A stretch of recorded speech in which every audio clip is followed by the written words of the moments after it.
محسوس فرمائے نعرہ تکبیر،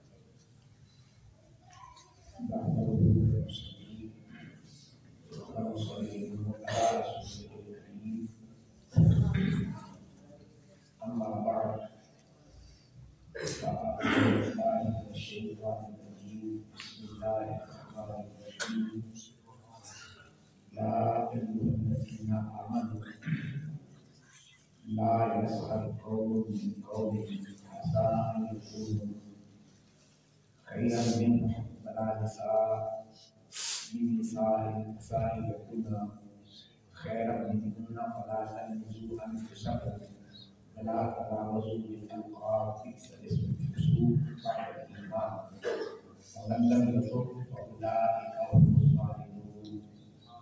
صدق الله مولانا العظيم وبلغنا رسوله الكريم ونحن على ذلك لمن الشاهدين والشاكرين والحمد لله رب العالمين. الحمد لله محبت کے ساتھ نور برکات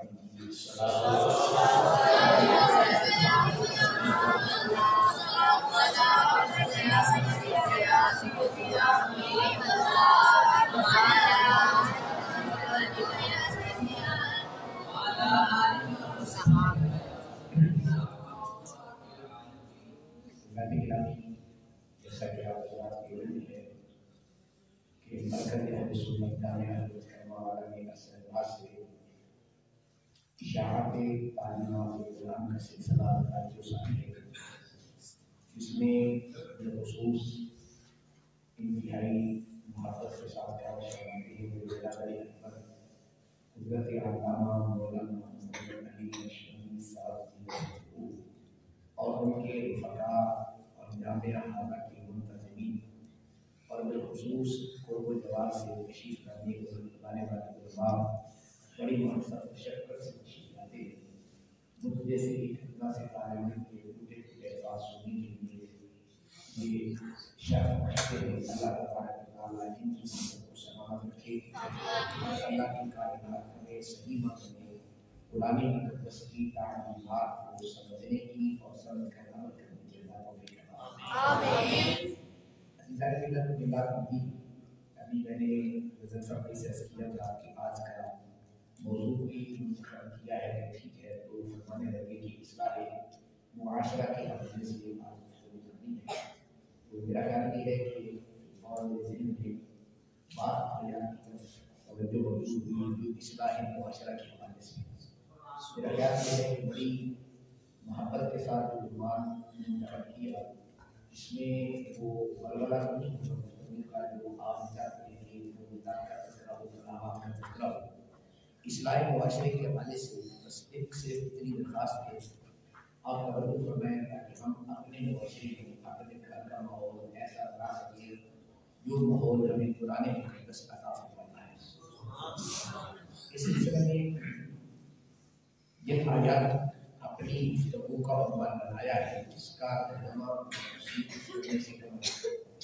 ایک دو اصول اور ضابطے آپ کی گوش گزار کرنا چاہتا ہوں جن کا تعلق آنے والے مضامین کے ساتھ.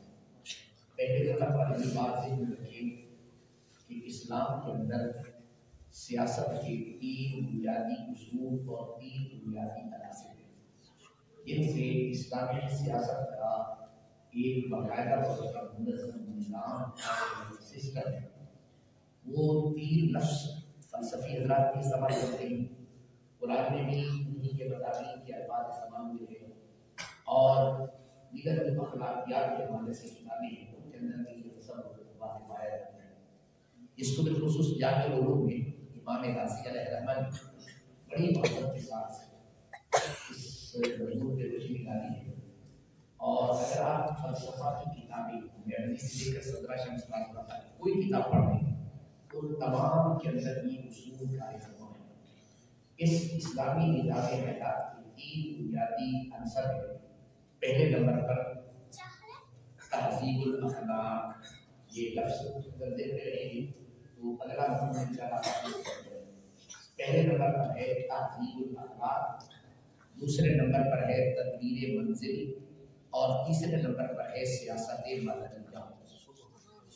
تہذیب الاخلاق کا مطلب ہوتا ہے اپنے آپ کی اصلاح کرنا، اور تدبیر منزل کا مطلب ہوتا ہے اپنے گھر کی اصلاح کرنا، اور سیاست مدنیہ کا مطلب ہوتا ہے پورے ملک کی اصلاح کرنا.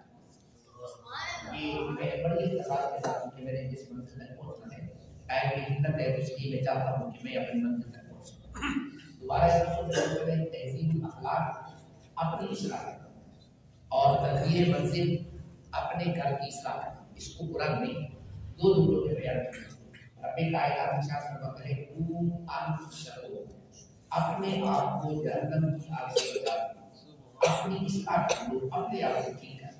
اس کے بعد فرمایا تدبیر منزل تم اور اپنے گھر والوں کو بھی نارا جہنم کی آگ سے بچاؤ. یہ جو 2 بنیادی عنصر ہیں ان کو اللہ کے کائنات میں انہی ضروروں میں بیان فرما دیا. کیا فرمایا؟ انفسکم واہلیکم نار، اپنے آپ کو بھی اور اپنے گھر والوں کو بھی جہنم کی آگ سے بچانا.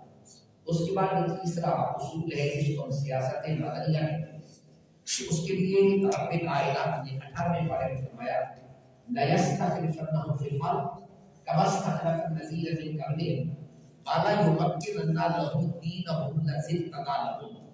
اگر تمہیں اللہ تبارک و تعالیٰ اس دنیا میں حکومت عطا کر دے، اگر تمکن فی الارض عطا کر دے تو کیا کرو؟ فرمایا دین مرتضی کو اس روئے زمین پر نافذ. اور جن کلمات کو میں نے پڑھا ہے وہ دوسرے کو یہ غالب بعد میں کہ اسے نہ ہو جائے 28واں پارہ سورہ تحریم، اور اس کے ساتھ متصل ہے سورہ ملک. تو سورہ ملک میں اللہ نے سیاست مدنیہ کو بیان کیا. وہ پوری ڈیٹیل میں تفصیل ہے سورہ ملک کیونکہ وہاں ملک کے معاملات کو اللہ نے ڈسکس کیا ہے. اب یہ 3 لفظ رکھیے گا. پہلے نمبر پہ کیا کہا؟ تہذیب الاخلاق، دوسرے نمبر پہ تدبیر منزل، اور تیسرے نمبر پہ سیاست مدنیہ. یہ باتیں میں رکھی. ایک دوسرا اصول ہے. فلسفی حضرات کہتے ہیں کہ ہر کثرت قلت کی محتاج ہوتی ہے. ہر کثرت قلت کی محتاج ہوتی ہے. تو قلت کے بغیر گھر کا، شہر کا، ملک کا نظام چلے نہیں سکتا. اس کو سمجھانے کی میں مثال سے کرنا چاہتا ہوں. ہمارے معاشرے سے تاکہ بات آسانی سے سمجھ آئے. جب ہمارے یہاں ایک ہوتا ہے، آپ کا صحیح وقت شہر ہے، ضلع بھی ہے، شہر بھی ہے، تو جب یہاں کونسلر منتخب ہوتے ہیں تو میرا اندازہ ہے کہ تقریباً 200 کونسلر ہوگا، 150 ہوگا، جتنا بھی فرق کرتے ہیں. تو اب جب یہ ایک شہر کے 100، 150، 200 کونسلر منتخب ہو گئے، یہ سارے کے سارے شہر کے چیئرمین نہیں بنتے. چیئرمین ایک بنے گا. اب یہ ہے کثرت، تو یہ محتاج ہے قلت کے، یعنی یہ سارے اپنے آپ سے ایک کو منتخب کریں گے، اور وہ جو ایک ہوگا جس کو آپ چیئرمین کہیں گے وہ شہر کا انتخاب کریں گے. اس سے تھوڑا سا اوپر جائے گا صوبہ ہے. صوبائی اسمبلی کے الیکشن ہوتے ہیں، 200 ممبر ہوتا ہے. تو آپ کو 200 ممبر ہے کثرت، یہ بھی قلت کے محتاج ہے. ایک چیف منسٹر یعنی ایک وزیر اعلیٰ کا انتخاب کریں گے، وہ سارے وزیر اعلیٰ کی زیر نگرانی ماتا رکھ کے کام کریں گے. اگر یہ سارے وزیر اعلیٰ بن جائے تو گڑبڑ ہو جائے گی. اسی طریقے سے آپ اس کو اگر ملکی سطح پہ لے جائیں تو پھر قومی اسمبلی کا الیکشن ہوتا ہے، اس میں 300 ساڑھے 300 ممبر منتخب ہوتے ہیں. پھر وہ بھی کیا کرتے ہیں؟ اپنا ایک نمائندہ منتخب کرتے ہیں جسے وزیر اعظم کہا جاتا ہے. اب ذرا غور کریں، چاہے بلدیے کا نظام ہو، چاہے صوبے کا نظام ہو، چاہے ملک کا نظام ہو، تو یہ کثرت قلت کی محتاج ہے. اگر قلت نہیں ہوگی تو شہر کا، صوبے کا، ملک کا نظام نہیں چل سکتا. اسی طریقے سے ایک آپ کا گھر ہے، اس گھر کے اندر بھی والدہ بھی موجود ہے، بھائی بھی موجود ہے، بہنیں بھی موجود ہیں، بھابیاں بھی موجود ہیں. یہ بھی ایک پورا کثرت ہے، یہ بھی قلت کا محتاج ہے. تو گھر کا جو باپ ہے یہ گھر کا سربراہ ہوتا ہے. اگر گھر کا سربراہ نہ ہو یا ٹھیک نہ ہو تو گھر کا جو نظام ہے یہ گڑبڑ ہو جائے. اب اس اصول کو ذرا دیر میں رکھ لیجئے. تو اب آئیے اسلام کون سا معاشرہ ترتیب دینا چاہتا ہے, کون سا نظام دینا چاہتا ہے, کون سے نظام حیات کی طرف توجہ دینا چاہتا ہے. اب سب سے پہلے جو بنیادی بات ہے, جو گھر کا سربراہ ہو, بلدیے کا سربراہ ہو, صوبے کا سربراہ ہو, ملک کا سربراہ ہو, سب سے پہلے قرآن کی نظر اس سربراہ میں پڑتی ہے. آیا اس سربراہ کا کریکٹر کیا ہے, اس کا کردار کیا ہے, اس کا عمل کیا ہے. اگر گھر کا سربراہ ٹھیک ہوگا تو نیچے والا نظام بھی ٹھیک ہوگا. اگر گھر کا سربراہ ٹھیک نہیں ہے تو نیچے والا نظام بھی کبھی ٹھیک نہیں ہو سکتا. اب یہ بات سمجھ آ گئی ہوگی. اب اس کو سمجھانے کے لیے میں مثال کرنا چاہتا ہوں. ایک بادشاہ تھا, سیاحت کے لیے شہر کے لیے باہر نکلا, آگے گیا تو کیا دیکھتا ہے, ایک خوبصورت باغ ہے, انار کا ہے اور بڑا پیارا, بہت اچھا لگ رہا ہے. اب اسے پیاس لگی تھی اور باغ کا جو مالک تھا وہ بیٹھا ہوا تھا. اب یہ باغ کا جو مالک ہے یہ نہیں جانتا تھا کہ یہ بادشاہ ہے یا نہیں ہے, اور بادشاہ کو بھی نہیں پتا تھا یہ کون ہے. تو اس بادشاہ نے باغ کے مالک سے کہا مجھے پیاس بڑی لگی ہے تو کیا آپ مجھے انار کا جوس پلا سکتے ہیں؟ اس نے کہا کیوں نہیں. اس نے ایک انار توڑا, اس کا جوس بنایا, بادشاہ کے سامنے گلاس پیش کر دیا. اب جب بادشاہ نے وہ جوس پیا, بڑا لذیذ, بڑا شیریں, بڑا میٹھا تھا, اسے بڑی لذت ہے. اس نے کہا یار یہ بہت پیارا ہے لیکن میری پیاس نہیں بجھی, ذرا ایسا کریں ایک گلاس اور بھی بنا کے دے دے.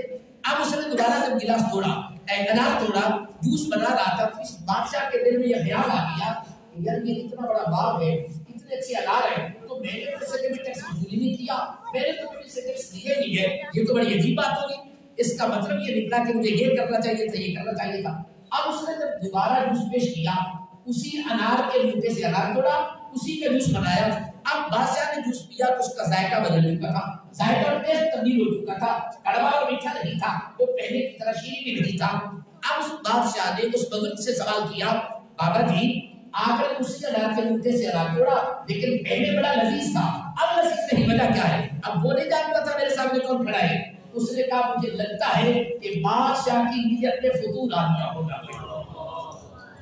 توجہ میری بات, بزرگوں کی جو باتیں ہوتی ہے نا, ایک ایک جملے میں وہ سمندر کے معانی سمجھ لیا کرتے ہیں. بس ایک جملہ کہا, کہنے لگے مجھے لگتا ہے بادشاہ کی نیت میں فطور آ گیا.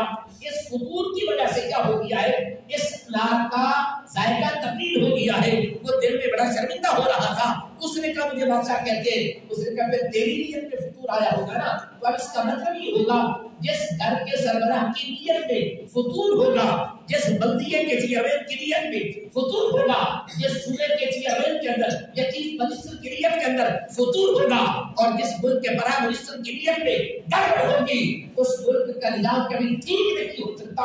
اس کو ٹھیک کرنا ہو پہلے سربراہ کو ٹھیک کیا جائے گا, جب سربراہ ٹھیک ہوگا پھر رعایا ٹھیک ہو ہی جائے گا. سبحان اللہ. اب بات سمجھ آتی. اب اس کو سمجھانے کے لیے ایک بار غالباً پہلے یہ مثال اس کی تھی, شاید آپ کے ذہن میں نہیں ہو. میں نے کہا ہمارے ایک محاورہ دیا جاتا ہے, یہ دیتی عوام میں حکمران بھی ہوتے ہیں. مجھے اس محاورے سے اتفاق نہیں ہوتا, اپنی اپنی سوچ ہے, میں یہ نہیں کہتا غلط ہے, آپ نے بنایا ٹھیک بنایا ہوگا. کہتے ہیں جس طرح کا معاشرہ ہوگا, جس طرح کی رعایا حکمران بھی ایسے ہوتے ہیں. جبکہ ہم نے تو مدرسوں میں یہی پڑھا تھا, ناسو علی دین ملوکہم, کہ لوگ اپنے بادشاہوں کے دین پر, یعنی جیسا بادشاہ ہوگا رعایا بھی ویسی ہو جاتی ہے. نہیں تو یہ لوگ بزرگ بیٹھے ہیں, ان لوگوں کو گزاری ہے. دور کی بات نہیں کر رہا, بھٹو کا دور آیا, بھٹو پینٹ کوٹ پسند کرتا تھا, ہر نوجوان نے پینٹ کوٹ پہننا شروع کر دی. ضیاء کا دور آیا, وہ سلوار قمیض پہنتا تھا تو لوگوں نے سلوار قمیض کو رواج دینا شروع کر دیا. یعنی جیسا بادشاہ ہوتا ہے ویسی رعایا بن جاتی ہے. تو اب اگر یہ کہا جائے جیسے عوام حکمران ویسے, تو پھر عوام کو ٹھیک کرتے کرتے آپ کو بڑی تکلیف ہوگی. میں کہتا ہوں رعایا کو ٹھیک نہ کرو, عوام کو ٹھیک نہ کرو, سربراہ کو ٹھیک کر دو, رعایا بھی ٹھیک ہو جائے گا. سبحان اللہ. میں نے کہا دیکھیے آپ نے مدرسے میں, مسجد میں, گھر میں ایک ٹینکی بنائی ہے, اس میں پانی موجود ہے اور نیچے ٹوٹیاں لگائی ہیں. اگر ٹینکی میں پانی گندا ہے, ٹوٹی سونے کی بھی لگا لے تو پانی گندا ہی آئے گا, اچھا نہیں جا سکتا ہے. اگر ٹینکی میں پانی صاف ہے اور ٹوٹی اگر پلاسٹک کی بھی ہے تو پانی ٹھیک ہو جائے گا. تو میں کہتا ہوں رعایا کو ٹھیک کرنے سے پہلے آپ حکمرانوں کو ٹھیک کر لے. جب حکمران ٹھیک ہو جائیں گے تو پھر رعایا بھی ٹھیک ہو جائے گا. سبحان اللہ. اس لیے سیدنا فاروق اعظم رضی اللہ تعالیٰ کا یہ جملہ تاریخ کے صفحات میں موجود ہے.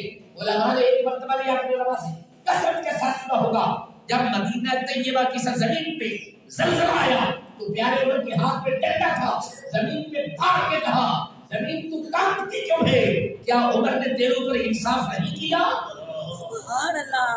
زمین سے یہ سوال کیا تھا، کیا عمر نے انصاف نہیں کیا؟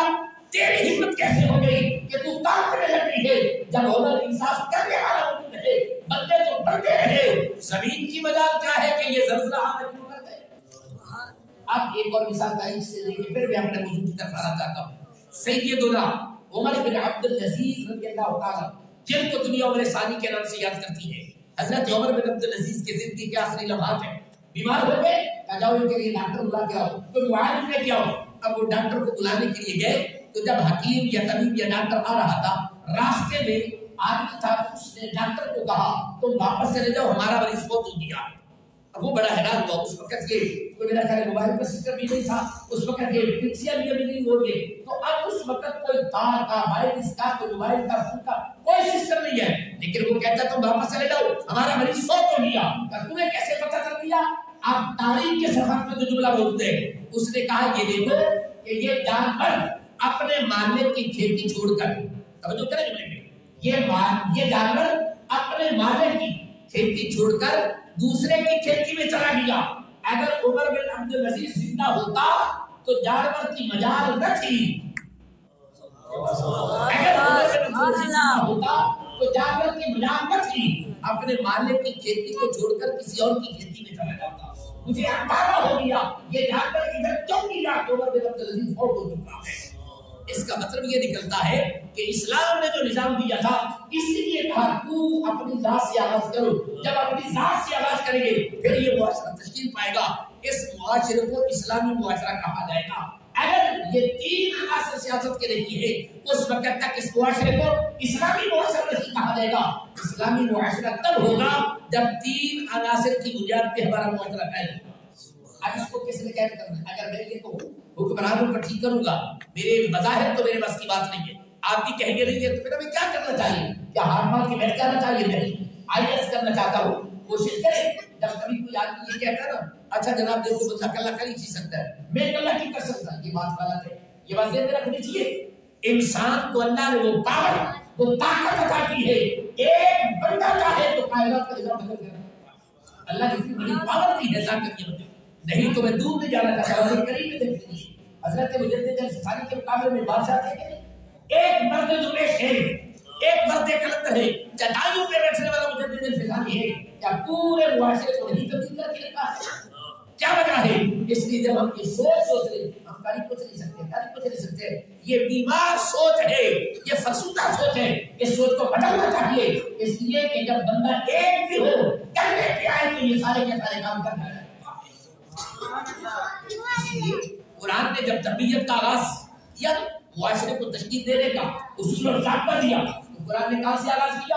آپ پہلے زبان کو پھر ملک کا نظام ٹھیک کر دے نہیں۔ قرآن کیا کہتا ہے؟ قل انما اعظکم بواحدہ ان تقوموا للہ مثنی وفرادا ثم تتفکروا۔ اے بابو اعلان کر دیجئے، میں تمہیں نصیحتوں کی کوئی پٹ باندھ کے تمہارے سر پہ ڈیر نہیں رکھنا چاہتا۔ اعظکم بواحدہ، ایک ہی نصیحت ہے، لمبی چوڑی نصیحتیں نہیں ہیں۔ اگر یہ جملہ میں تاریخ کے صفحات سے نقل کرتا تو تمہیں یاد ہوگا، پوری تاریخ انسانیت کا سب سے مختصر ترین خطاب میں اردو کا یہ ہے۔ ابھی پچھلے دنوں میں ملک کے اندر بھی وہ خطاب ہوا تھا تو کہا مختصر، بیشک ہم مانتے ہیں وہ بہت جامع تھا، بڑا مختصر خطاب تھا۔ کیا خطاب تھا؟ مسجد میں کھڑے ہو کے کہا بھائی ہزاروں نمازیں پڑھنے سے ایک بھوکے کو کھانا کھلانا سب سے بہتر کام ہے، اور دعا پڑھیں۔ یہ خطاب ہوا ٹھیک ہے، بہت اچھا ہے، لیکن میرے آقا کریم علیہ السلام نے خطاب کیا، مجمع اکٹھا نہیں کیا، سٹیج نہیں بنایا، پنڈال نہیں ہے، بس اتنا اعلان کیا لوگوں میرا بات سن لو۔ چلتے چلتے آپ نے بات کیا، کھڑے بھی نہیں ہوئے، چلتے ہوئے ایک جملہ کہتے گئے انما اعظکم بواحدہ ان تقوموا للہ مثنی وفرادا۔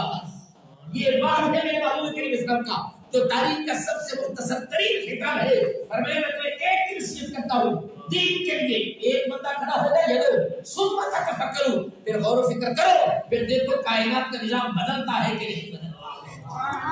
میرے حبیب عرب کے معاشرے میں کتنے لوگ تھے جو دین کا کام کرنے والے تھے؟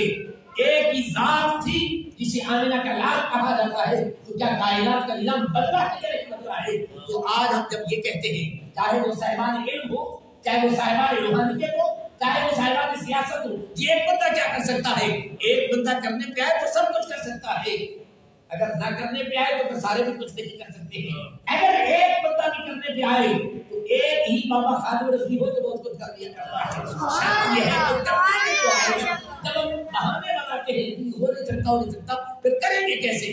آئیے اسلام کس قسم کا مشورہ دینا چاہتا تھا، اب اس کی طرف آنا چاہتا ہوں۔ قرآن نے بڑے پیار سے کہا یا ایھا الذین آمنوا، پہلا اصول دیا قرآن نے، سب سے خوبصورت اصول ذکر کی، لا یسخر قوم من قوم، کوئی قوم کسی دوسرے کا مذاق نہ اڑائے، کوئی فرد کسی فرد کا مذاق نہ اڑائے، کوئی کسی کو تقدیر کا نشانہ نہ بنائے۔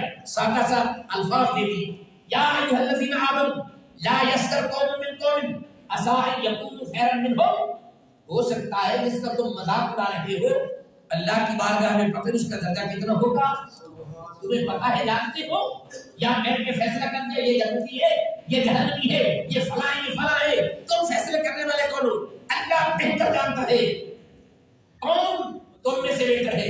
اسی لیے کسی شاعر نے اس مفہوم کو بڑے سادہ سے جملے میں کہہ دیا تھا، اے ظاہر نگاہ کم سے کسی رند کو نہ دیکھ، اے ظاہر نگاہ کم سے کسی رند کو نہ دیکھ، شاید اس کریم کو تو ہے کہ وہ پسند، تجھے کیا پتا کہ اللہ کی بات کرنے کو ہوتا ہے۔ نہیں تو وہ واقعہ دوران ہے جب حضرت موسیٰ علیہ السلام کا زمانہ تھا، ایک وہ آدمی جس کو پورا شہر گندا کہتا تھا، غلیظ کہتا تھا، بدترین کہتا تھا، مرنے پہ جنازہ پڑھنے کے لیے تیار نہیں ہے، تقسیم کے لیے تجہیز کے لیے تیار نہیں ہے، اور اس کی میت کو اٹھا کر گندی روڑی میں پھینک دیا۔ رب کائنات نے کہا پیارے کریم ان لوگوں نے اس کو پھینک دیا ہے، ذرا جاؤ اس بندے کی تجہیز و تقسیم کی کرو، جنازہ بھی پڑھو۔ اس لیے آج جب ہم خرابی کا آغاز کریں گے تو کہاں سے کریں گے، اور بہتری کا آغاز کریں گے کہاں سے؟ اپنی ذات سے کریں گے۔ بس صوفیات کی تعلیمات کا خلاصہ اس جملے کے مفہوم میں کرنا چاہتا ہوں، کسی کو برا مت کہو، کسی پہ طنز مت کرو، کسی کو تقدیر کا نشانہ مت کرو، ایک جملہ سے بیٹھے بس یہ کہیں مجھ سے سارے بہتر ہیں اور میں سب سے ادنا اور کم تر۔ لڑائی ختم ہو جائے گی، قسم سے کہتا ہوں، جھگڑے ختم ہو جائیں گے، یہ معاشرہ امن کا رہبارہ بنے گا۔ کسی کو حقیر نہ سمجھو، کسی کو برا نہ کہو، کسی کا مذاق نہ اڑاؤ، بس اتنا تصور رکھو میں کمتر ہوں، میں ادنا ہوں، میں گھٹیا ہوں اور یہ مجھ سے سب سے زیادہ بہتر ہے۔ لا یسخر قوم من قوم عسى ان یکونوا خیرا منہم ولا نساء من نساء عسى ان یکن خیرا منہن، کوئی عورت بھی کسی عورت کا مذاق نہ اڑائے، کوئی عورت بھی کسی کو تقدیر کا نشانہ نہ بنائے۔ ہو سکتا ہے کہ تو نے 4 نفل تہجد پڑھ لیے، اپنے آپ کو بڑی سمجھتی ہے، تجھے کیا پتا یہ جو چٹائیوں پہ بیٹھنے والی خواتین ہوتی ہے ہو سکتا ہے ان کا دل اللہ کے ساتھ جڑا ہوا ہو۔ ہم بظاہر سجدوں کو دیکھتے ہیں، بظاہر عبادت ریاضت نماز کو دیکھتے ہیں، لیکن جانتے نہیں اس دل میں پہرا کس ساتھ کا ہے، اس دل میں ڈیرا کس ساتھ کا ہے۔ اس دل میں اس ذات کا ڈیرا آ جائے تو وہ دل سب سے افضل دل کہلاتا ہے۔ پہلا اصول معاشرے کا، قرآن نے اس معاشرے کو ٹھیک کرنے کا دیا، کسی کا مذاق نہیں اڑانا، کسی کو برا نہیں کہنا، کسی کو تقدیر کا نشانہ نہیں بنایا۔ آگے کیا فرمایا؟ وَلَا تَنَابَزُوا بِالْأَلْقَابِ، فرمایا کسی کو بلانا ہے، کسی کو پکارنا ہے، الٹے نام سے مت پکارے، سیدھا نام لو۔ آج ہمارے معاشرے میں دیکھیے کتنے نام الٹے، خاص کر ریاستوں میں شہروں کے اندر بھی یہ صورت ہے۔ بہرحال قرآن نے پہلا اصول کیا دیا؟ مذاق بھی مت اڑاؤ، وَلَا تَنَابَزُوا بِالْأَلْقَابِ، اور کسی کا الٹا نام بھی مت پکارنا۔ آگے قرآن کیا فرماتا ہے؟ تمہیں پتہ ہے بئس الاسم الفسوق بعد الایمان، ایمان لانے کے بعد اگر کوئی سب سے بڑا گناہ کا ارتکاب کر رہا ہے تو کسی بندے کا الٹا نام لینا، الٹا نام پکارنا ہے۔ معذرت کے ساتھ عرض کروں گا، آپ کو اللہ علم کی دولت دے رہا ہے، آپ قرآن مقدس پڑھتے ہیں، قرآن حفظ کرتے ہیں، علم پڑھتے ہیں، ترجمہ تفسیر پڑھتے ہیں، مجھے عوام سے گلا نہیں ہے۔ آج آپ کو لگا کہ سوشل میڈیا پہ بیٹھ کے ایک دوسرے کے بارے میں جو غلیظ اور گندی زبان سوال کرتے ہیں، کبھی سوچا کیا یہ اس منصب کے لائق ہے؟ کبھی سوچا کہ جس مقام پر یہ فیض ہے اس کی زبان سے یہ غلیظ اور گندے الفاظ دیکھ دیتے ہیں؟ یہ طالب علم جو اصول ہے مفید الطالب پڑھتے ہوگے انہیں یاد ہوگا جملہ کیا ہے؟ الاناء یترشح بما فیہ، الاناء ینتبہ بما فیہ، جو کچھ اندر ہوتا ہے باہر بھی وہی آتا ہے نا۔ جو ہنڈیا میں ہوتا ہے وہی نکلتا ہے نا. ہنڈیا میں چنے ہیں تمہارا گوشت تو نہیں آئے گا نا. تو بزرگوں نے کیا سادہ سا اصول دے دیا الایماء یکشف بما فیہ. جب کوئی بندہ گندی زبان استعمال کر رہا ہو سمجھ لینا اس کے اندر گند بنا ہوا ہے. اگر ایمان کی دولت ہوتی تو یہ گالی نکالتا ہی کیوں. قرآن صحیح مسلم کے وہ الفاظ اب ذرا ذہن میں لائیے. جب میرے آقا کریم علیہ السلام ارشاد فرماتے ہیں عجیب ہے تعجب اس بندے پر جو اپنے ماں باپ کو گالی دیتا ہے. میرے محبوب نے جب یہ جملہ کہا غلام الرز کیا کہا کون ایسا بدبخت ہوگا جو اپنے ماں باپ کو گالی دے گا.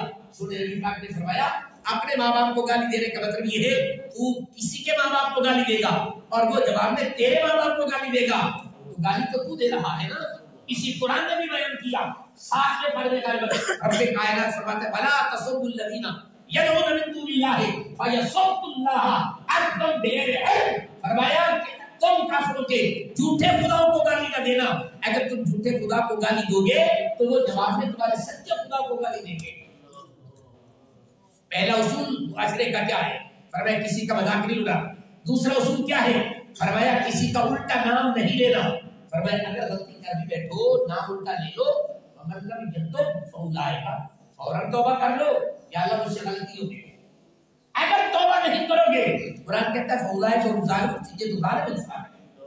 تو جو آدمی کسی کا نام الٹا لے لے الٹا نام پکارتا ہے توبہ نہیں کرتا قرآن کا فتویٰ یہ ہے کہ یہ ظالم انسان ہے. تو آئیے پہلے نمبر پہ قرآن نے کہا ایک دوسرے کا مذاق مت اڑاؤ. دوسرے نمبر پہ کہا الٹا نام مت پکارو. اس کے بعد کیا فرمایا یا ایھا الذین. آج ہمارے معاشرے میں جس بنیاد پر آج ہمارے تفریق پیدا ہوتی ہے لڑائیاں پیدا ہوتی ہے معاشرے کے اندر ایک فرد دوسرے فرد سے جدا ہوتا ہے ایک برادری دوسرے برادری سے جدا ہو رہی ہے وہ جو اصول ہے قرآن کا ذرا دیکھیے. رب کائنات ارشاد فرماتا ہے یا ایھا الذین آمنوا اتقوا کثیرا من الظن ان بعض الظن اثم ولا تجسسوا ولا یغتب بعضکم بعضا. فرمایا لوگوں احترام کرو کسی کے متعلق بدگمانی نہیں کرنا. آج ہم فوراً فیصلہ کر دیتے یہ بندہ ایسے ہوگا یہ ایسے ہوگا. قرآن کہتے ہیں بدگمانی مت پیدا کرنا اور جاسوسی بھی مت کرنا. یہ تین قرآن نے کیا بدگمانی بھی مت کرو. نمبر 2 جاسوسی بھی مت کرو غیبت بھی مت کرو. اگر تم بدگمانی کرو گے بدگمانی کے اندر کتنے معاملات ہو جاتے ہیں کہ بسا اوقات نوبت قتل و غارت تک چلی جاتی ہے.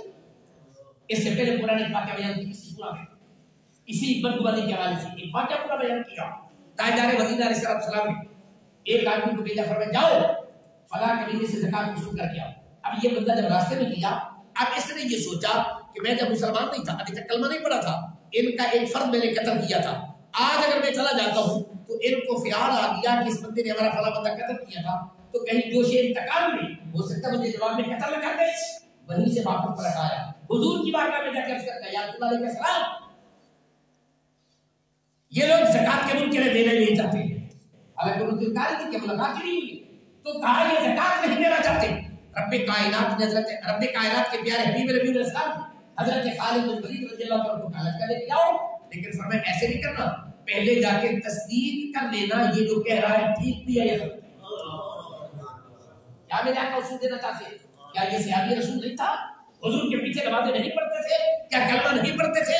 تو میرے آقا کریم اس امت کو کیا ضابطہ دینا چاہتے ہیں؟ کیا پیغام دینا چاہتے ہیں؟ بڑے سے بڑا بھی آدمی ہو جب تک تحقیق نہ کر لو کیا رسول دیا قرآن. کبھی ہم سوچ لیا کرے مسند ارشاد پہ بیٹھنے میں علماء بھی میرے استاد مکرم کی لوگ شیخ القرآن علیہ رحمہ کا ایک اصول تھا اس پہ مفتیان صاحب سے عرض کرتا ہوں آپ کو مجھے بڑا پسند آیا تھا اور اس پہ کوشش مکمل کرنے کی اوپر کیا لکھتے تھے سوال اسی لکھا دیا نیچے لکھا تھا مسئولت صحت سوال جواب یہ یہی ہوتا ہے نا آپ پڑھتے ہیں تو میرے استاد مکرم فرماتے تھے مسئولت صحت سوال اگر کل سوال ہی غلط ہو گیا پھر کیا کرو گے بتاؤ تو جواب بدل جائے گا تو صحت سوال سے پہلے تحقیق کیوں نہیں کرتے ہو پہلے تحقیق کرو. اب ذرا سوچیں قرآن کیا کہتا ہے. رب کائنات ارشاد فرماتا ہے کہ پیارے حبیب نبی علیہ السلام کے اولاد حضرت خالد بن ولید وہاں گئے قافلے کو روک لیے فرمایا جاؤ پہلے پتہ کرو وہ زکات کے منکر تو نہیں. انہوں نے 2 آدمی بھیجے 3 آدمی بھیجے نظام کا جا کے چیک کر کے دیکھا وہ کلمہ بھی پڑھتے ہیں نماز بھی پڑھتے ہیں سارے کام ٹھیک ہے کوئی منکر بھی واپس آ گیا جو تو حضرت خالد بن ولید نے زکات کا ٹھیک واپس کر کے آئے تو قرآن نے آیت نازل کی یا ایھا الذین آمنوا ان جاءکم فاسق بنبأ فتبینوا ان تصیبوا قوما بجہالۃ فتصبحوا علی ما فعلتم نادمین. فرمایا اگر تمہارے پاس کوئی خبر لے کے آ جائے پہلے تحقیق کر لو کہیں ایسا نہ ہو تحقیق نہ کرو اور عمل درآمد ہو جائے بعد بعد میں تمہیں ندامت اٹھانی پڑے، پھر اس کا نتیجہ کوئی نہیں نکلے گا، کیونکہ جب یہ جب کھیت پھر بھی برسات کس کام کا، جب معاملہ ہو چکا ہوگا پھر اس کا نتیجہ کوئی نہیں نکلے گا۔ اسی لیے قرآن نے کہا یا ایھا الذین آمنوا اجتنبوا کثیرا من الظن ان بعض الظن اثم ولا تجسسوا ولا یغتب بعضکم بعضا۔ فرمایا جاسوسی بھی مت کرنا کسی کے ذاتی حالات کے اندر۔ یاد رکھیں ایک جاسوسیت ہے ملک کے لیے، اس کا عنوان الگ ہے۔ اگر کوئی تشخیص میں مسئلہ ہوگا اسلام میں ملک کے نظام کے لیے تجسس جائز ہے، ذاتیات کے لیے تجسس جائز نہیں ہے۔ اس کے کیا شرائط ہے، کیا پہلو ہے، پوری قرآن سنت کے اندر یہ چیپٹر موجود ہے اور آیات کے اندر بھی یہ مسئلہ موجود ہے۔ اس لیے میں آپ سے اندر کہا کرتا ہوں قرآن کا مطالعہ کیا کریں۔ قرآن ہر مسئلہ بیان کرتا ہے ڈیٹیل کے ساتھ اور مختلف عنوانات سے قرآن بیان کرتا ہے، اور نہیں تو وہ واقعہ ذہن رکھے حضرت سیدنا عمر رضی اللہ تعالیٰ عنہ کا ہے، رات کو گشت کرتے ہوئے ایک مکان کی گلی سے گزر رہے تھے تو کیا دیکھا ایک مکان کے اندر آدمی آپس میں بیٹھے شراب کی تو باتیں کر رہے تھے، شراب کی۔ صبح اپنے فوراً بتا دے گا اور مجھے تم بلا کے لاؤ کہ تم نے شراب پی ہے، تمہارے خلاف کیسے یہ ہے؟ تو اب ان لوگوں نے وہ بھی بات اسی بات سے تھے نا، حضرت عمر نے یہ بتایا کہ آپ کو پتا کیسے چلا کہ میں شراب پی؟ کہا میں گلی سے گزر رہا تھا اور میں نے کان لگا کے آپ کی باتیں سنی، تو انہوں نے قرآن کی یہ ایت پڑھی۔ قرآن کے کیا تجسسوا، جاسوسی نہ کرنا۔ پہلے تو یہ بتاؤ قرآن کے خلاف تو تم نے عمل کیا، تم نے جاسوسی کیوں کی؟ اٹھائے سید اسلام کتاب پہلے بلا تجسسوا، آپ پہلے یہ بتائیں، ہم تو چلو مجرم ہو گئے، پہلے یہ بتاؤ قرآن نے کیا جاسوسی کرنی ہے، تم نے جاسوسی کیوں کی ہے؟ پیارے عمر نے ان کا استدلال سنا، خاموش ہو گئے، کہا میں معذرت کرتا ہوں کہ میں نے جاسوسی کی ہے۔ فرمایا قانون اس وقت لاگو ہوتا جب شہادت پوری ہوگی، اب چونکہ شہادت نہیں ہے اس لیے حکم لاگو نہیں ہوگا، لیکن تم توبہ کرو کہ ہم اسلام میں ولا تجسسوا ولا یغتب بعضکم بعضا۔ فرمایا کسی کی غیبت نہ کرنا۔ آج دیکھیں غیبت کا ایھکم احدکم ان یاکل لحم اخیہ میتا فکرہتموہ واتقوا اللہ۔ فرمایا تم سمجھتے نہیں حرام کھانا اور غیبت کرنے کے درمیان میں کوئی فرق نہیں۔ خنزیر کا گوشت کھا لیا، کتے کا گوشت کھا لیا اور غیبت کا کی ہے، ان دونوں کے درمیان میں کوئی فرق نہیں ہے، بلکہ خنزیر کا گوشت اور کتے کے گوشت کھانے کا گناہ کم ہوگا اور غیبت کرنے کا گناہ اس سے نہیں زیادہ۔ اس لیے اسلام کس قسم کا معاشرہ چاہتا ہے؟ فرماتے ہیں مذاق بھی مت اڑاؤ، الٹے نام بھی مت پکارو، جاسوسی بھی مت کرو، غیبت بھی مت کرو، بدگمانی بھی مت کرو۔ رب کائنات ارشاد فرماتا ہے، اب ایک اور مقام پہ رب کائنات انہی اصولوں کو بیان کیا، ہمارا اسلام کیسا معاشرہ چاہتا ہے۔ آئیے رب کائنات قرآن مقدس میں سورہ لقمان میں اللہ تعالیٰ نے ایک اور اصول بیان کیا۔ رب کائنات ارشاد فرماتا ہے، اللہ تبارک و تعالیٰ ارشاد فرماتے ہیں کہ قرآن پاک کی طرف سے وَلَا تُصَعِّرْ خَدَّكَ لِلنَّاسِ وَلَا تَمْشِ فِي الْأَرْضِ مَرَحًا إِنَّكَ لَن إِنَّ اللَّهَ لَا يُحِبُّ كُلَّ مُخْتَالٍ فَخُورٍ۔ بخشش بھی مچے کا وَغْضُضْ مِن صَوْتِكَ إِنَّ أَنكَرَ الْأَصْوَاتِ لَصَوْتُ الْحَمِيرِ۔ قرآن مقدس فرماتا ہے وَلَا تُصَعِّرْ خَدَّكَ لِلنَّاسِ، اگر کوئی آدمی تیری ملاقات کے لیے آ جائے تو اسے سلام کرنے کے لیے آ جائے تو اپنے رخسار ایسے پھیر کے آگے نہ چلا جا۔ اب دیکھ آنے والا پتہ نہیں کس مصیبت میں تیرے پاس آیا، تیرے پاس بندہ چل کے آیا ہے، انسان چل کے آیا ہے، تو بے شک چودھری بن گیا، تو ناصر بن گیا، تو چیف منسٹر بن گیا، تیرے پاس ہوتے آ گئے، لیکن سوچ جس مٹی سے تو بنا ہے اسی مٹی سے یہ بھی تو بنا ہے، یہ بھی تو تیری طرح انسان ہے۔ اگر تو دو ٹانگوں پہ چلتا ہے تو یہ بھی دو ٹانگوں پہ چلتا ہے نا۔ بلا تُصَعِّرْ خَدَّكَ لِلنَّاسِ، فرمایا ایسے چہرہ پھیرنا بھی نہیں ہے، سردہ پیشانی کے ساتھ پیش آؤ، اخلاق سے پیش آؤ۔ کیسے پیش آؤ؟ قرآن نے دوسری جگہ پہ اس کو بلاد سے بیان کیا، اذا قیل لکم تفسحوا فی المجالس فافسحوا یفسح اللہ۔ فرمایا اگر تمہارے پاس آ جائے نا چہرہ پھیرنا نہیں ہے، جگہ کھلی کر دو بھائی، آئے پھر تشریف رکھیے بیٹھ جاؤ، اتنا کہنا تمہارا کام ہے۔ یا کیا قرآن نے دعوت دیا؟ بس اتنا کہہ دو، جگہ فراغ کر دو، جگہ کھلی کر دو، بیٹھ جائے۔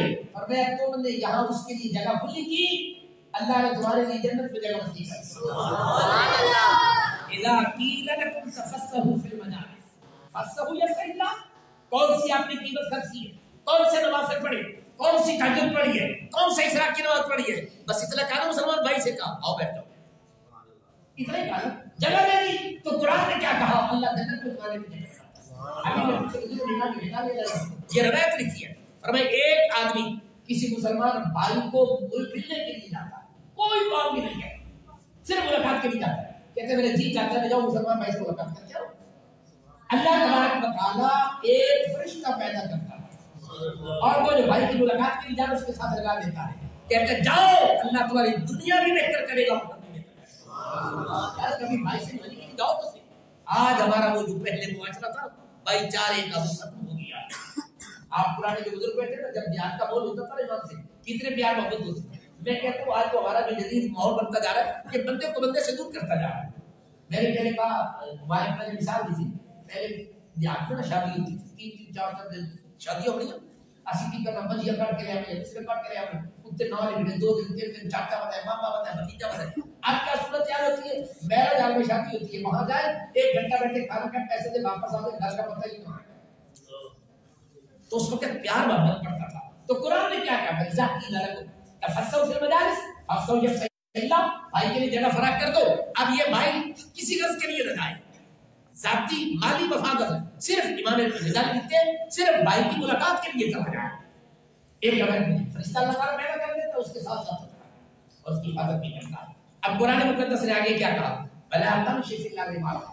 اگر اللہ تعالیٰ تجھے کو عہدہ دے دے چاہے تیرے پاس علم کا منصب آ جائے چاہے تیرے پاس دنیا کا منصب آ جائے چاہے تیرے پاس جاہ و جلال آ جائے اقتدار آ جائے کوئی بھی آ جائے بلا تمشی زمین پہ آ کر کے نہ چلنا. یہ تکبر اللہ تعالیٰ کو پسند ہی نہیں ہے.